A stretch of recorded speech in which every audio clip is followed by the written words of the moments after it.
Lors de la baby shower de ma sœur, j'étais enceinte de 9 mois. Quand nous sommes arrivés à l'événement, mes parents m'ont dit « Attends, ta sœur n'est pas là ». Je commençais à être fatiguée de rester debout. Alors, j'ai supplié « S'il vous plaît, laissez-moi m'asseoir quelque part ». Mais ils ont refusé et ont dit « Non, nous attendons encore ta sœur ». Dès qu'elle est arrivée, ils l'ont fait s'asseoir alors que je tenais à peine debout. Ma mère m'a regardée avec dégoût et a dit « Sors. Tu gâches l'ambiance ». Elle m'a ensuite poussée violemment. Je suis tombée, mon ventre heurtant le rebord, et je suis entrée en travail en hurlant de douleur. Mais mon mari a répliqué et le visage de ma mère est devenu blême de peur. Je m'appelle Lauren Mitchell et j'ai grandi à Portland, dans l'Oregon, en tant que l'aînée de 2 filles. Ma sœur Anna a 5 ans de moins que moi. Nos parents, Patricia et Robert Mitchell, possédaient une chaîne prospère d'hôtels-boutiques dans le nord-ouest du Pacifique. L'argent n'a jamais été un problème dans notre foyer. L'amour et l'égalité, cependant, étaient une toute autre histoire. Anna est née avec une malformation cardiaque congénitale qui a nécessité des opérations tout au long de son enfance. Mes parents ont tout investi dans son rétablissement, ce que je comprenais. Ce que je ne comprenais pas, c'était pourquoi cette attention n'était jamais revenue vers moi, même après qu'elle ait été déclarée complètement guérie à l'âge de 12 ans. À ce moment-là, le schéma avait été établi. Anna était la précieuse, l'enfant miracle, la fille en or qui ne pouvait rien faire de mal. J'ai appris très tôt à être invisible. Tandis que Anna recevait une nouvelle voiture pour son 16e anniversaire, on m'a dit que mon travail à temps partiel dans une librairie m'apprendrait la responsabilité. Quand elle avait des difficultés en algèbre, mes parents ont engagé un tuteur coûteux. Quand j'ai eu besoin d'aide en calcul, mon père m'a tendu une carte de bibliothèque et m'a dit de me débrouiller. Anna est allée à l'Université de Californie du Sud aux frais de mes parents. Je suis allée à l'Université d'État de Portland grâce à des bourses et des prêts étudiants. L'inégalité ne m'a pas rendue amère.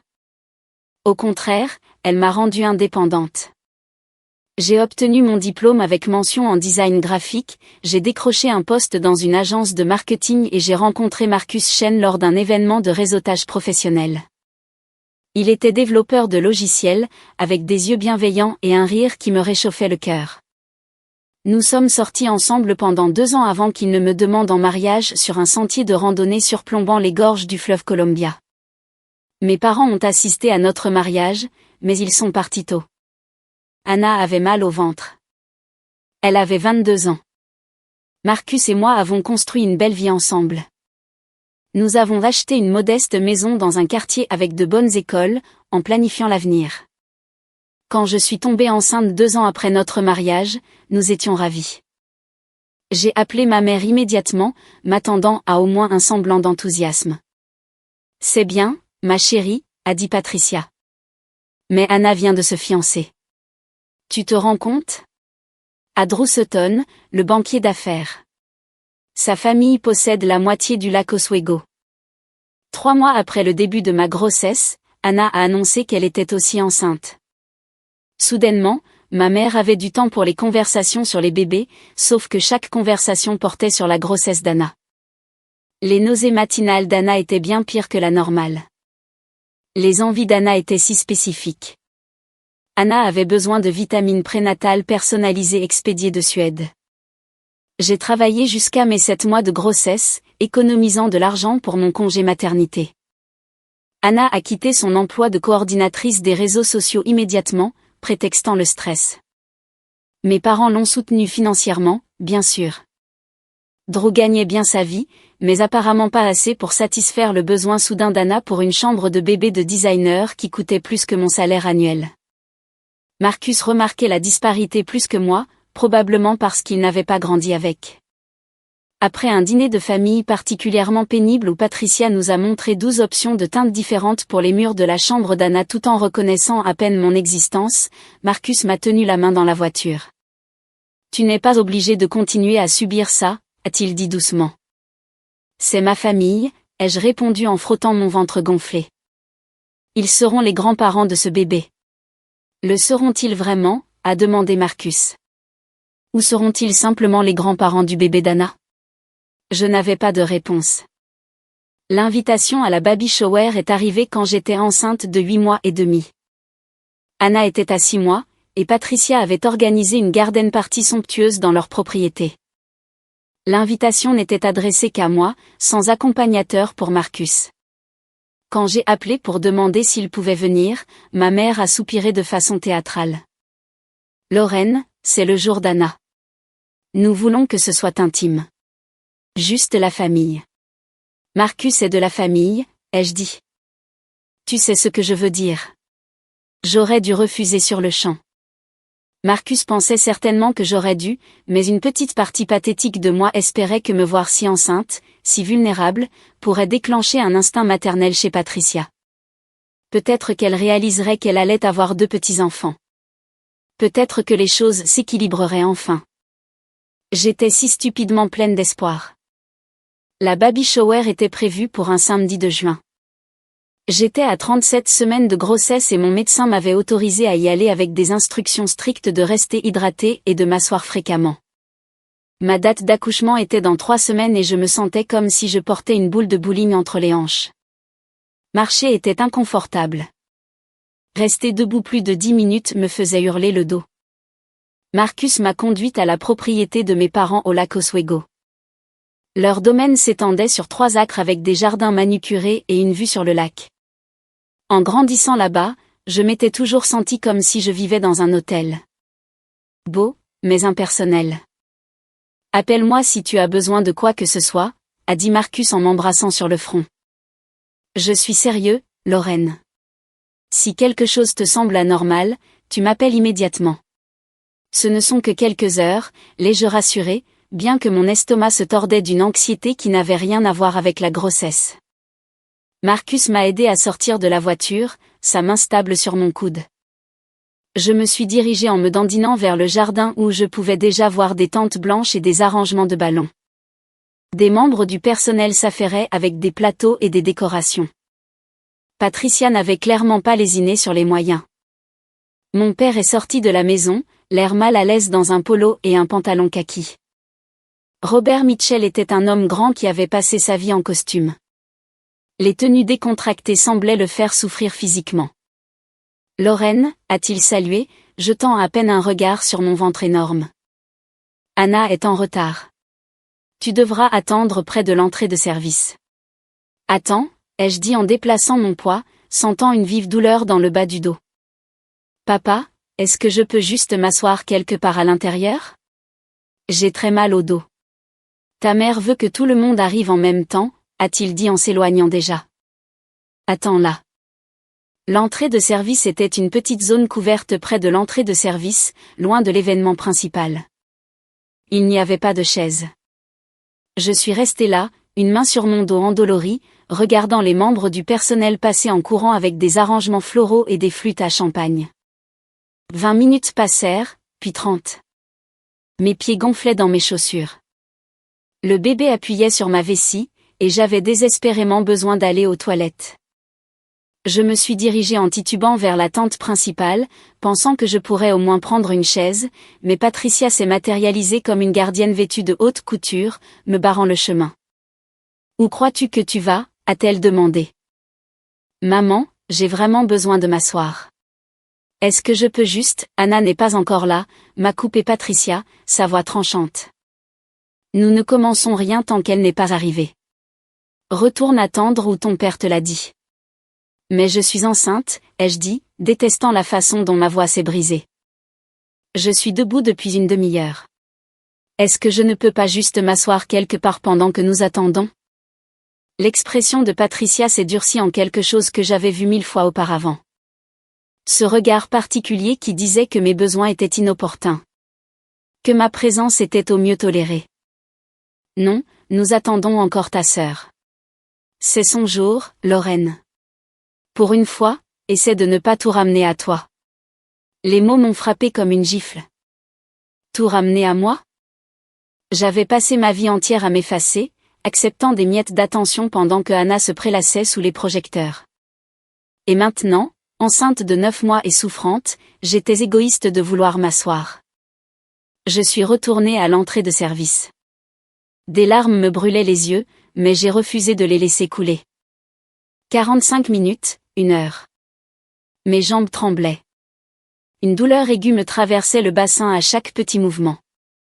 Le bébé était lourd et bas, et je savais, grâce à mes cours prénatales, qu'à ce stade avancé de la grossesse, tout inconfort inhabituel devait être pris au sérieux. Finalement, le SUV Mercedes blanc d'Anna est entré dans l'allée circulaire. Elle en est sortie, radieuse dans une robe rose vaporeuse qui mettait parfaitement en valeur son ventre de 6 mois. Drew la suivait, portant des sacs de boutique de luxe. Anna était resplendissante, riant sans se soucier de rien.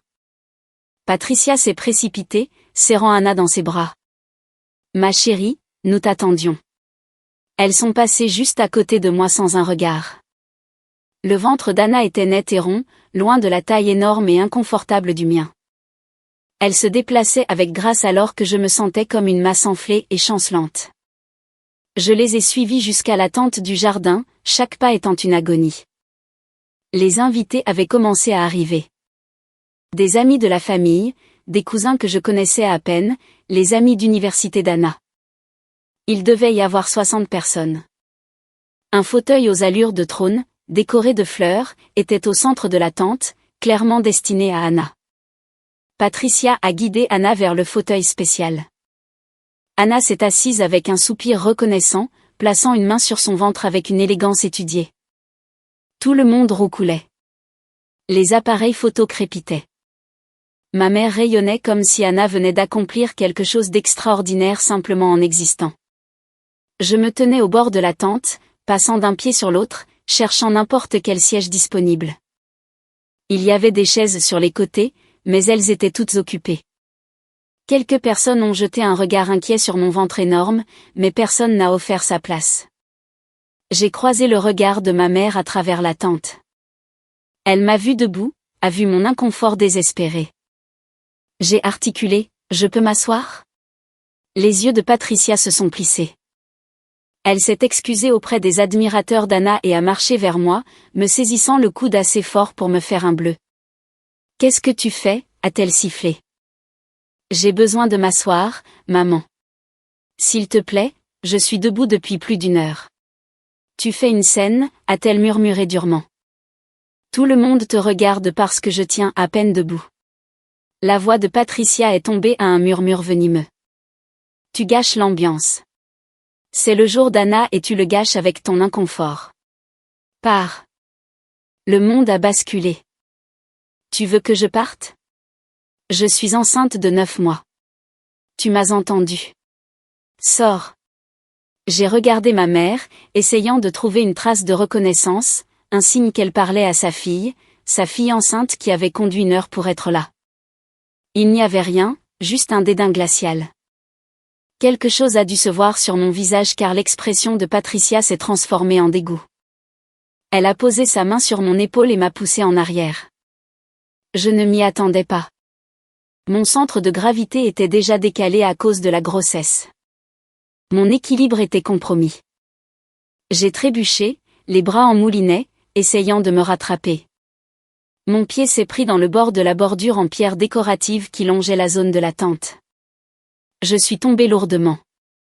Mes mains sont instinctivement allées protéger mon ventre, mais l'élan m'a emporté vers l'avant.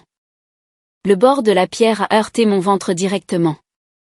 Une douleur a explosé dans mon abdomen, vive, immédiate et terrifiante. Je me suis entendue crier, un son qui ne semblait pas humain. Un liquide a jailli entre mes jambes. J'avais perdu les os, mais il y avait trop de liquide et il était chaud. Et quand j'ai regardé en bas, j'ai vu du rouge se mélanger à un liquide clair. Du sang. À l'aide, ai-je haleté. Que quelqu'un m'aide. Les gens criaient maintenant. J'ai vu des visages au-dessus de moi, déformés par ma panique et ma douleur. Une autre contraction, celle-ci violente, m'a déchiré.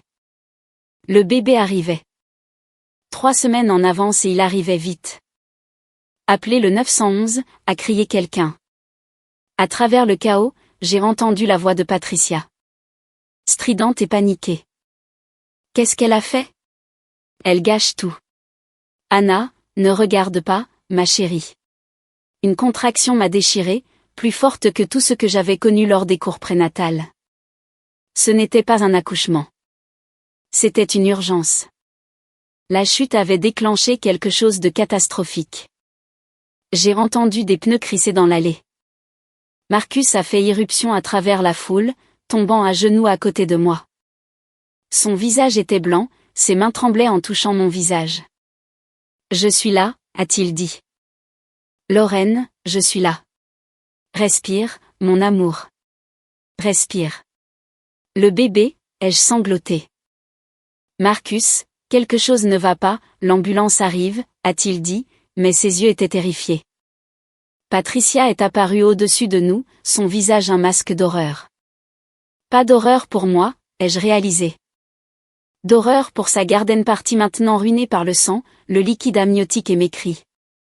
Tu as fait ça exprès, a-t-elle sifflé. Tu ne supportais pas que Anna ait de l'attention pour un jour. La tête de Marcus s'est relevée d'un coup. Je n'avais jamais vu cette expression sur son visage. De la rage pure. Éloignez-vous d'elle, a-t-il dit, sa voix mortellement calme. Éloignez-vous de ma femme, tout de suite. Ne me parlez pas sur ce ton, a-t-elle dit. Dégagez, a hurlé Marcus. La foule s'est tue. Vous l'avez poussée. Je vous ai vu depuis l'allée. Vous avez poussé votre fille enceinte et maintenant elle saigne. Le visage de Patricia a perdu toute couleur. Ce n'est pas je n'ai pas, il y a 60 témoins ici, a continué Marcus en se levant lentement. Il a sorti son téléphone. Et vous savez quoi? Les caméras de sécurité. Votre propriété a des caméras de sécurité partout, n'est-ce pas, Robert? Mon père, qui était resté figé près de l'entrée de la tente, a tressailli. Ces caméras ont tout filmé, a dit Marcus. Vous poussant Lorraine. Sa chute. Tout. Et s'il arrive quoi que ce soit à ma femme ou à mon enfant, je m'assurerai que tous les médias de l'Oregon voient cette vidéo. La famille Mitchell, riche propriétaire d'hôtels, agressant leur fille enceinte à une baby shower. Quelle belle publicité, n'est-ce pas? L'ambulance est arrivée, sirène hurlante. Les ambulanciers se sont précipités avec une civière. Marcus m'a tenu la main pendant qu'il m'installait, la mâchoire si serrée que je pensais que ses dents pourraient se briser. Ne me laisse pas, ai-je gémi. Jamais, a-t-il promis. Je viens avec toi. Alors qu'il me roulait vers l'ambulance, j'ai aperçu Anna. Elle était assise sur sa chaise ornée de fleurs, les mains sur son petit ventre, l'air complètement abasourdi. Un instant, nos regards se sont croisés et j'ai vu quelque chose vaciller sur son visage. De la culpabilité? De l'horreur? Je ne saurais le dire. Patricia a essayé de nous suivre jusqu'à l'ambulance, mais Marcus lui a barré le chemin. Monsieur Chen, a-t-elle commencé, la voix tremblante. Je pense qu'il y a eu un malentendu. Un malentendu?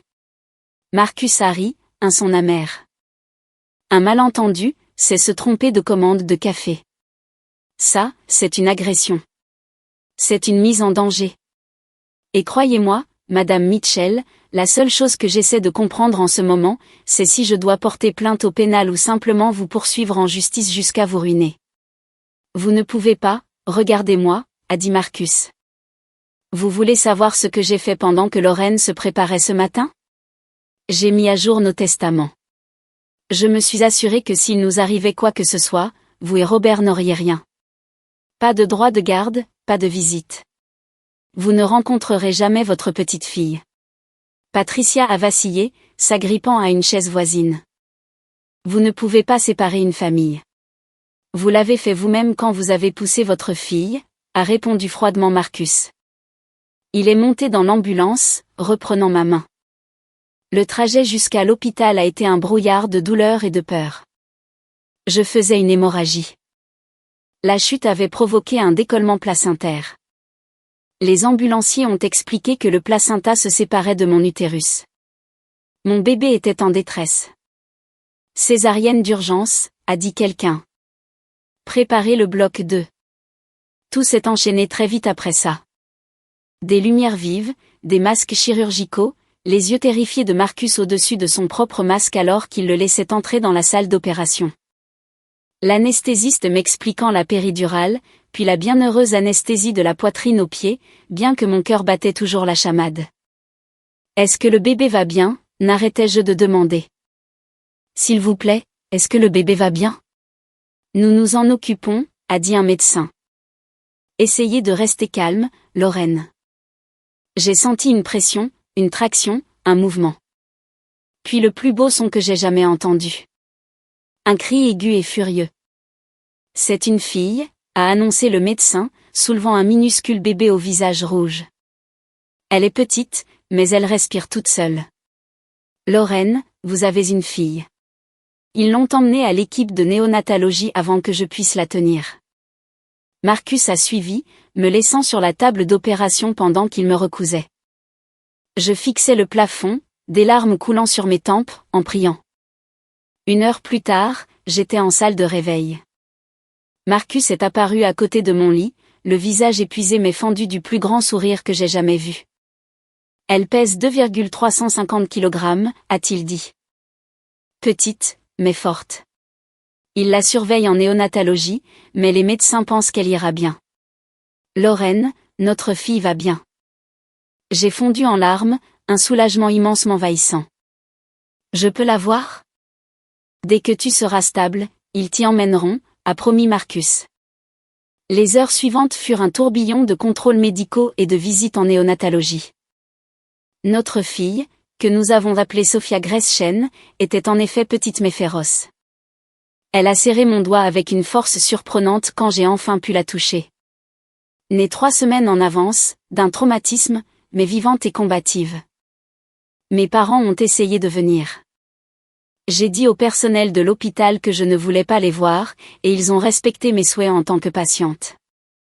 La sécurité s'est assurée que Patricia et Robert ne puissent pas dépasser l'entrée de la maternité.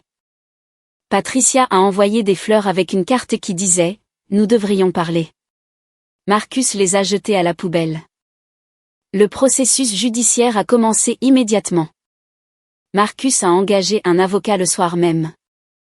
L'hôpital a documenté mes blessures, les contusions sur mon épaule là où Patricia m'avait agrippé, le traumatisme de l'impact de la chute, la césarienne d'urgence rendue nécessaire par le décollement placentaire. Les ambulanciers ont fourni des déclarations sur ce dont ils avaient été témoins. Plus important encore, Marcus a obtenu la vidéo de sécurité de la propriété de mes parents. Cela a nécessité quelques manœuvres légales, mais son avocat l'a eu.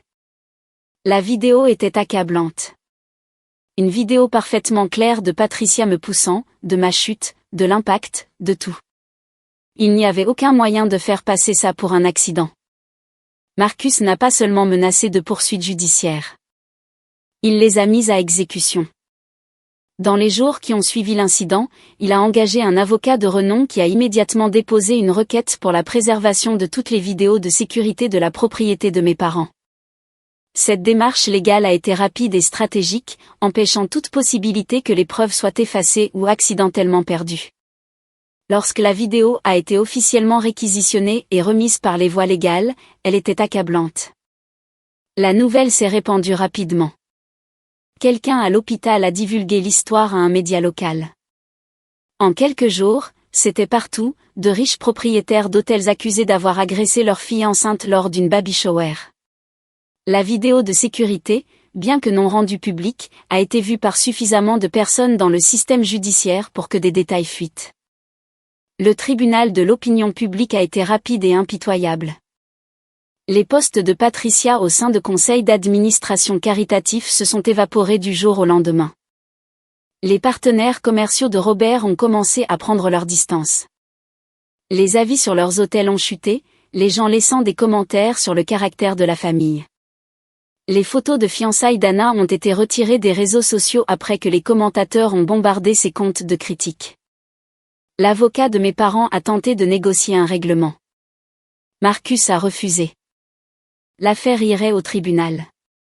3 semaines après la naissance de Sophia, alors que je me remettais à la maison avec ma fille dormant dans son berceau à côté de moi, Anna s'est présentée à ma porte. Elle avait l'air épuisée, son éclat de femme enceinte remplacé par des cernes et des rides de stress.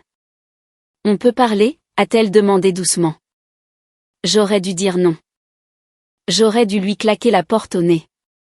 Mais c'était ma sœur, et une part autodestructrice de moi voulait entendre ce qu'elle avait à dire. Je l'ai laissée entrer. Anna s'est assise sur mon canapé, l'air petite malgré son ventre qui s'arrondissait. Je ne savais pas que maman allait te pousser, a-t-elle commencé. Je te le jure, Lorraine, je ne le savais pas, mais tu savais tout le reste, ai-je dit. Tu savais qu'il m'avait fait attendre dehors. Tu savais que j'étais là, enceinte et souffrante, pendant que tu prenais ton temps. Je faisais du shopping, a dit faiblement Anna. Drew voulait s'arrêter pour « je m'en fiche », l'ai-je coupé. Tu as 27 ans, Anna. Quand cesseras-tu d'être leur précieux bébé et commenceras-tu à être une adulte qui prend ses responsabilités? Les yeux d'Anna se sont remplis de larmes. Je suis désolée. Vraiment? Ou es-tu juste désolée parce qu'il y a maintenant des conséquences, parce que les gens t'insultent en ligne, parce que ta vie parfaite s'effondre? Ce n'est pas juste. Ce qui n'est pas juste, c'est que j'ai passé toute ma vie à être invisible, ai-je dit, la voix montant. Ce qui n'est pas juste, c'est que j'ai dû mendier des miettes d'attention pendant que tout était servi sur un plateau. Ce qui n'est pas juste, c'est que notre mère m'a poussé assez fort pour me provoquer un accouchement d'urgence et que tu es restée assise sur ta chaise à fleurs, l'air concerné, pendant que je saignais sur le sol. Qu'est-ce que j'étais censée faire, a pleuré Anna. C'est ma mère aussi. Tu aurais pu prendre de mes nouvelles, ai-je dit simplement. Tu aurais pu me demander si j'allais bien. Tu aurais pu dire quelque chose, n'importe quoi, qui reconnaissait que j'étais ta sœur et que j'étais blessée. Mais tu ne l'as pas fait. Tu es juste restée assise là. Anna s'est levée, des larmes coulant sur son visage. Je t'aime, Lorraine. Tu es ma sœur. Non, ai-je dit froidement. Les sœurs sont la l'une pour l'autre. Les sœurs ne regardent pas leur fratrie souffrir sans rien faire. Tu veux une relation avec moi? Avec ma fille? Alors tu dois découvrir qui tu es quand papa et maman ne sont pas là pour amortir chaque chute. D'ici là, reste loin de nous. Elle est partie en pleurant. Je ne me suis pas sentie aussi satisfaite que je le pensais. Les semaines qui ont suivi la naissance de Sophia ont été un tourbillon de visites en néonatologie, de nuits blanches et d'appels avec des avocats. Marcus s'occupait de la plupart des détails juridiques pendant que je me concentrais sur ma convalescence et les soins de notre fille prématurée. Chaque fois que je regardais Sophia dans sa couveuse, branchée à des moniteurs et à des sondes d'alimentation, la rage bouillonnait en moi. Elle se battait pour survivre parce que ma mère n'avait pas pu contrôler sa méchanceté pendant 5 minutes.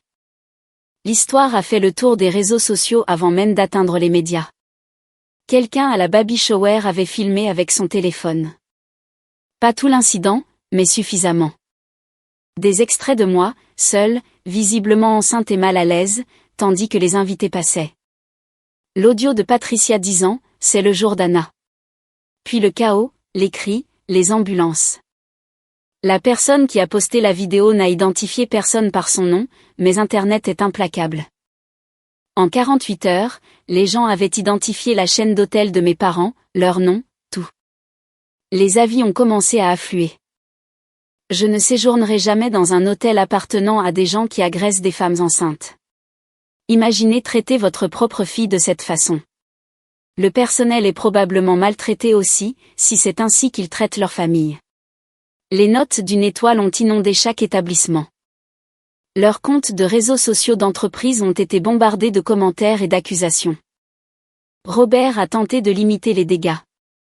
Il a publié une déclaration par l'intermédiaire de son équipe de relations publiques, il s'agit d'une affaire familiale privée sortie de son contexte.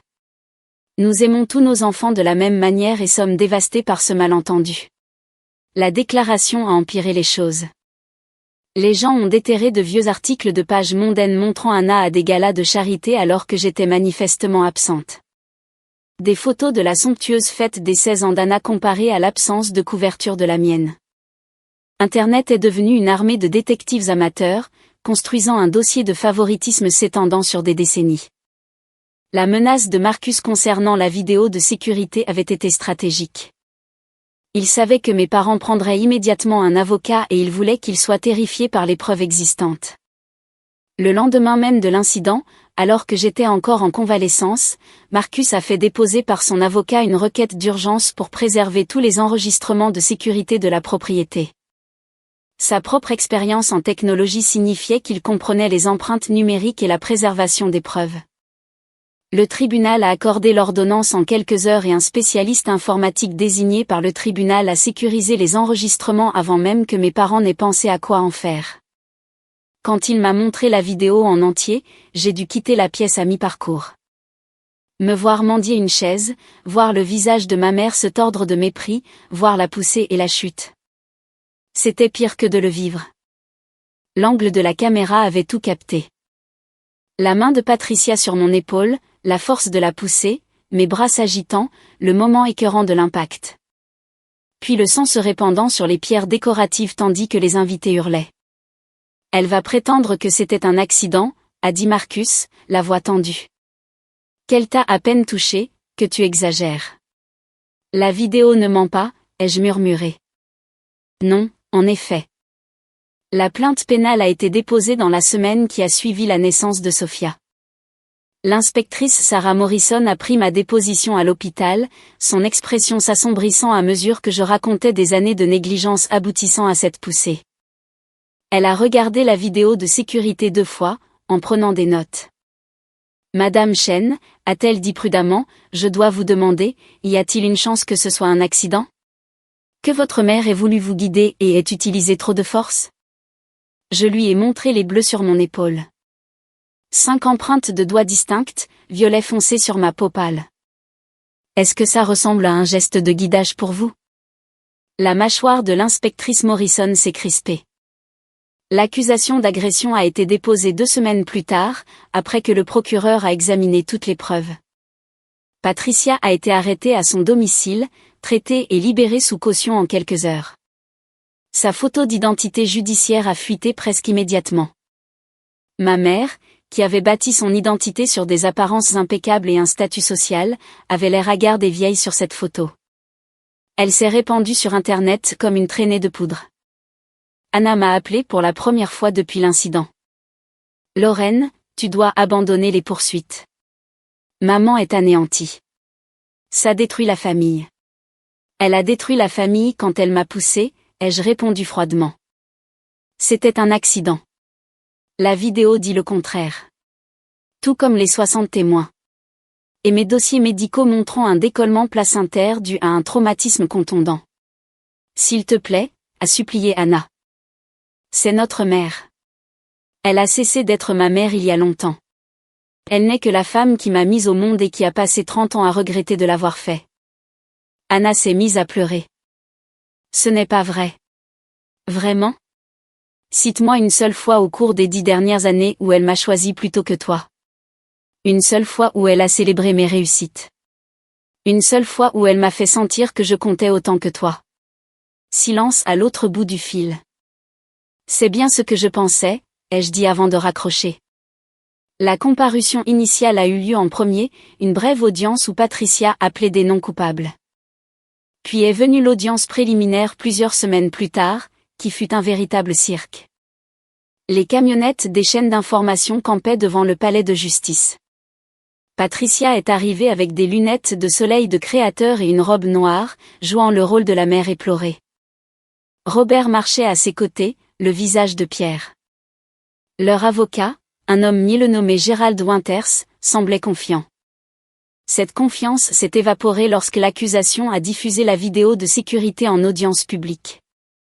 La juge, une femme plus âgée nommée Ruth Campbell, a regardé sans expression. Quand ce fut terminé, elle a regardé Patricia par-dessus ses lunettes de lecture. Madame Mitchell, je suis mère et grand-mère. Ce dont je viens d'être témoin me retourne l'estomac. La caution est maintenue, mais vous n'avez pas le droit de contacter les victimes de quelque manière que ce soit. Compris? Patricia a hoché la tête, le visage blanc. À l'extérieur du palais de justice, les journalistes ont afflué. Marcus m'a protégé de son corps, mais la question d'un journaliste a percé le bruit. Madame Chen, que voulez-vous que les gens sachent sur cette affaire? Je me suis arrêtée. Marcus s'est tendu à côté de moi, mais j'ai regardé directement la caméra. Je veux que les gens sachent que la maltraitance ne ressemble pas toujours à ce que l'on attend. Parfois, ce sont des décennies où l'on est effacé, ignoré, diminué. Parfois, cela s'accumule jusqu'à ce qu'une simple poussée vous envoie, vous et votre bébé, aux urgences. Et parfois, les personnes qui vous font le plus de mal sont celles qui devraient vous aimer le plus. L'extrait est devenu viral. Soudain, je n'étais plus seulement une victime. J'étais une voix pour tous ceux qui avaient été le bouc émissaire, l'enfant oublié, celui qui n'était pas à la hauteur du frère ou de la sœur en or. Des messages ont inondé ma boîte mail. Des histoires d'inconnus sur leur propre famille, leur propre favoritisme, leur propre douleur. Certains jours, je pouvais à peine les lire sans pleurer. Mais ils me rappelaient aussi que porter plainte n'était pas seulement pour moi.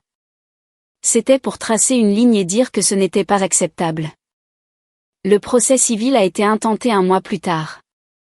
Marcus voulait attendre que je sois plus forte, mais notre avocate, une femme féroce nommée Jennifer Park, a conseillé de frapper tant que l'opinion publique était de notre côté. La plainte détaillait tout, frais médicaux, préjudice moral, perte de soutien familial, détresse émotionnelle et mise en danger de notre enfant. 2 millions de dollars. Certains pensaient que c'était trop. D'autres que ce n'était pas assez. Pour moi, ce n'était pas une question d'argent. C'était une question de conséquences. Mes parents avaient vécu toute leur vie sans réelles conséquences pour leur favoritisme. Les sentiments d'Anna étaient blessés? Il fallait que j'entende quelque chose. Anna avait besoin d'aide? Tout laisser tomber. Lorraine avait des difficultés? Elle se débrouillerait. L'argent était une forme de responsabilité dans un langage qu'il comprenait. La phase de communication des preuves du procès civil a été brutale. Jennifer a réquisitionné des années de dossiers financiers montrant la disparité dans la façon dont mes parents dépensaient l'argent pour Anna par rapport à moi. Frais de scolarité universitaire payés en totalité pour elle, rien pour moi. Une voiture pour son 16e anniversaire contre rien pour le mien. Un acompte sur l'appartement d'Anna contre l'achat de notre propre maison sans aucune aide. Le budget du mariage d'Anna, 150 000 $.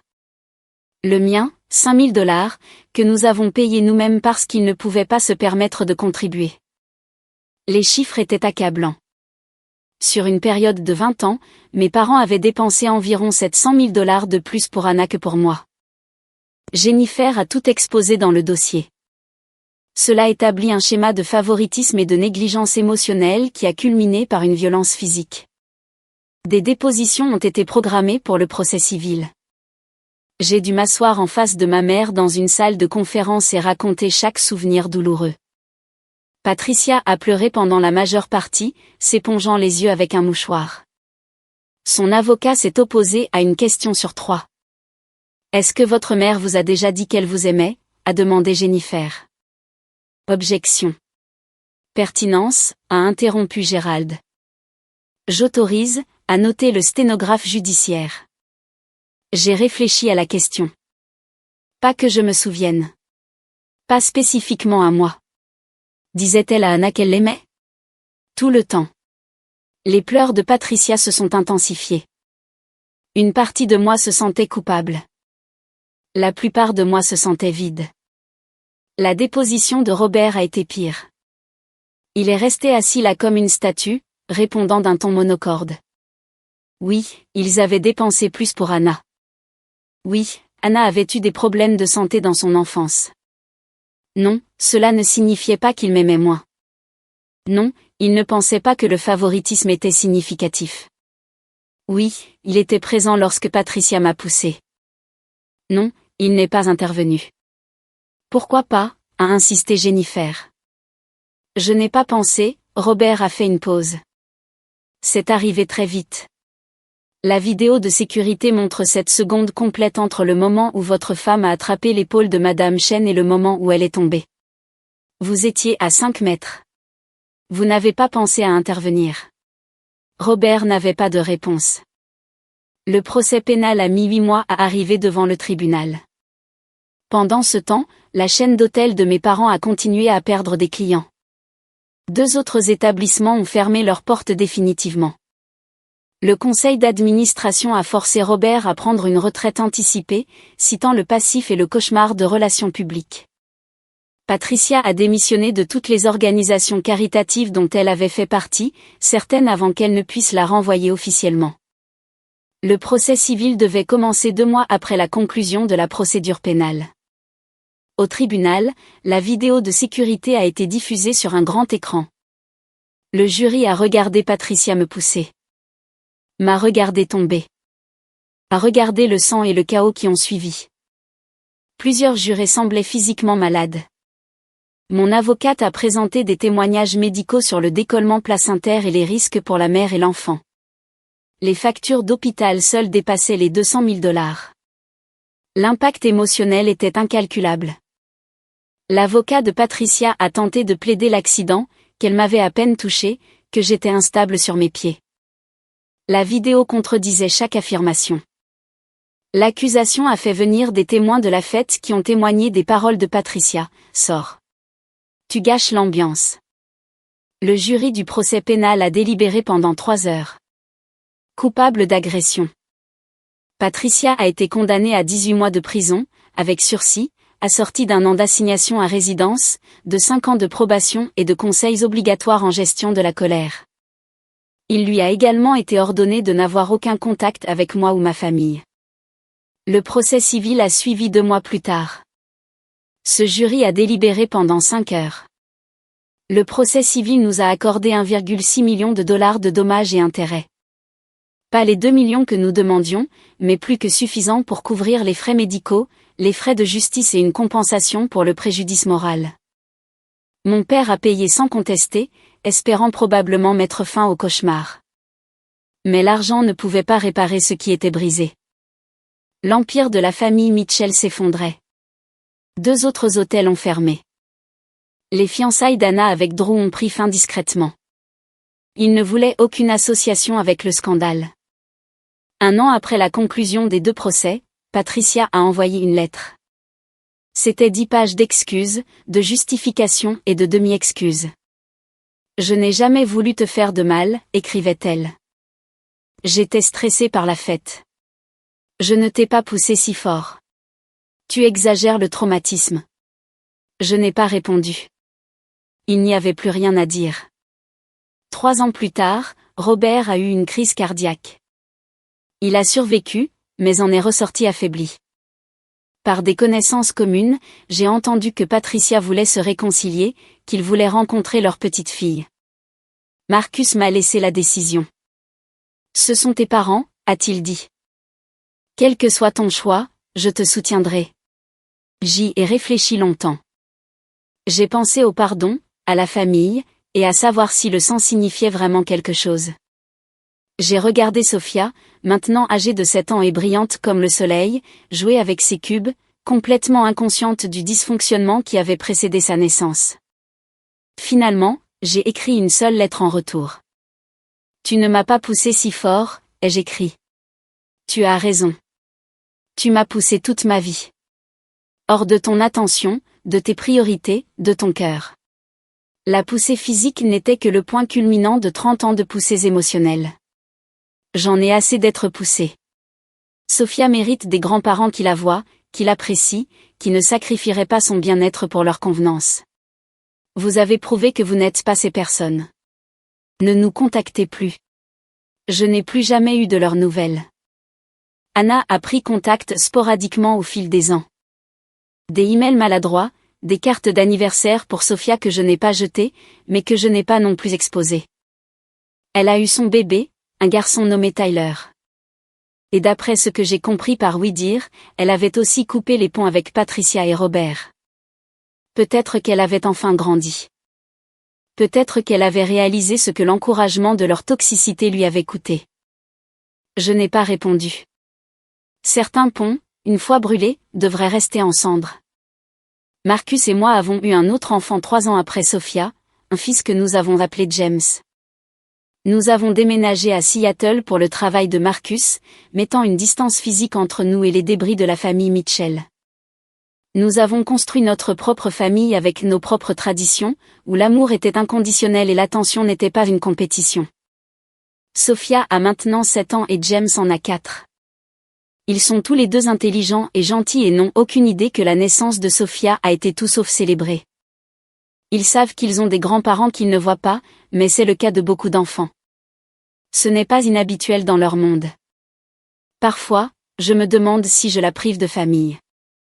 Puis je me souviens d'être debout devant cette tante, enceinte de 9 mois et souffrante, mendiant une chaise. Je me souviens du dégoût dans les yeux de ma mère. Je me souviens du sang, de la peur et de la rage de Marcus alors qu'il nous protégeait quand personne d'autre ne le faisait. La famille, ce n'est pas seulement le sang. C'est ceux qui sont présents, qui vous protègent, qui vous accordent de la valeur. Mes parents ont échoué à ce test de façon spectaculaire.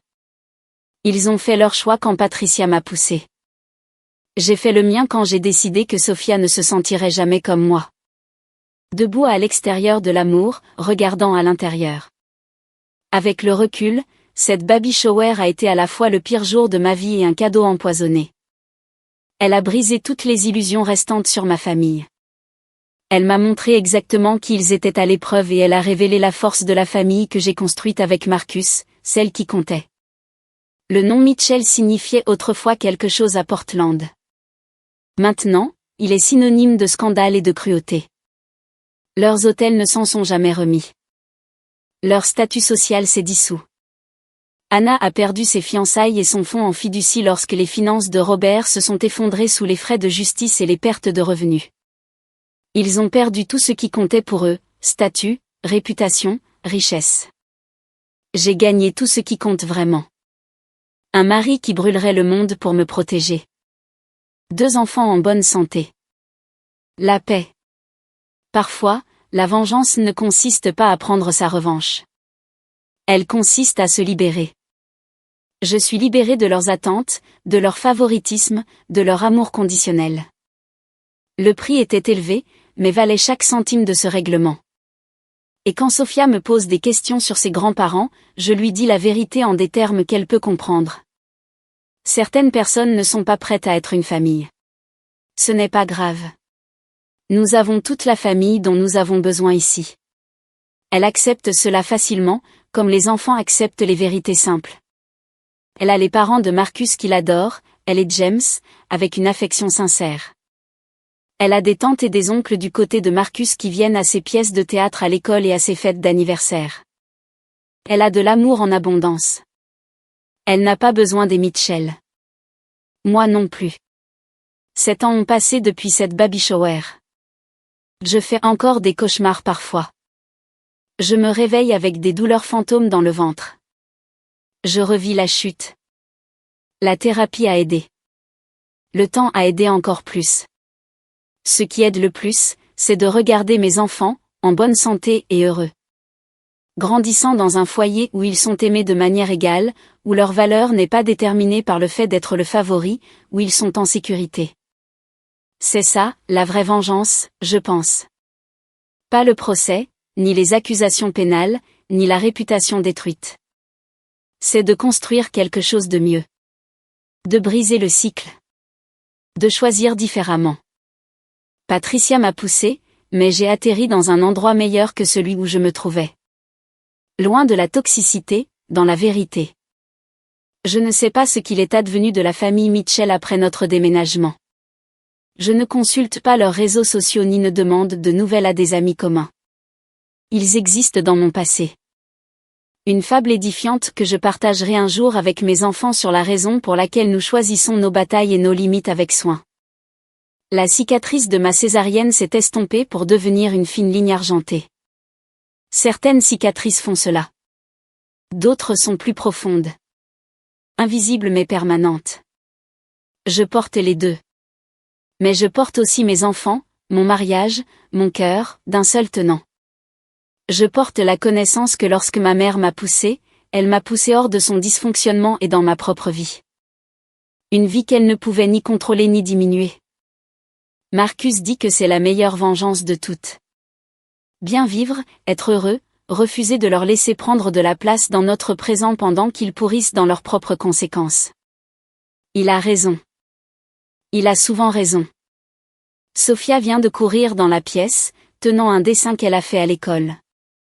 Maman, regarde. C'est notre famille. 4 bons hommes allumettes se tenant la main, souriant sous un soleil éclatant. Marcus, moi, Sophia, James. Complet. Entier. C'est tout ce qu'il faut. C'est parfait, ma chérie, je lui dis. Et je le pense. Ça l'est vraiment.